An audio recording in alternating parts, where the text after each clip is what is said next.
ప్రపంచంలోనే మొట్టమొదటిసారి 6G device ను ఆవిష్కరించిన దేశం.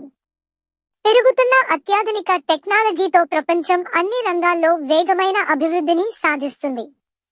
ఈ అభివృద్ధికి టెక్నాలజీ ఎంతగానో దోహదపడుతుంది. కాగా ప్రస్తుతం ప్రపంచంలోని అనే దేశాలు 5G నెట్వర్క్ ను కలిగి ఉన్న సంగతి తెలిసిందే. ఇదిలా ఉంటే నెట్వర్కింగ్ రంగంలో అత్యంత వేగంగా ఉండే జపాన్ మరో ముందడుగు వేసింది. ప్రపంచంలోనే తొలి 6G డివైస్ ను జపాన్ ఆవిష్కరించింది.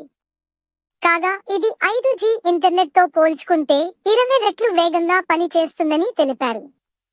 కాగా జపాన్ కు చెందిన ప్రముఖ టెలికాం కంపెనీలు కలిసి ఈ 6G డివైస్ ను తయారు చేశాయి. ఈ డివైస్ 300 అడుగుల సరౌండింగ్ ప్రాంతాన్ని మొత్తం కవర్ చేస్తూ యూజర్లకు 6G సేవలను అందించనుంది.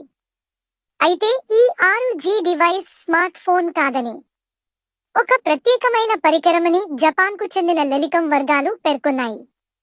అయితే ఈ టెక్నాలజీ భారత్ లో అందుబాటులోకి వస్తే అద్భుతాలు చేయవచ్చని, అత్యంత వేగంగా అభివృద్ధి చెందుతున్న భారత్ మరింత వేగంగా ముందుకు పోయేందుకు ఈ 6G డివైస్ ఉపయోగపడే అవకాశం ఉందని భారత నెట్వర్క్ విశ్లేషకులు అంచనా వేస్తున్నారు.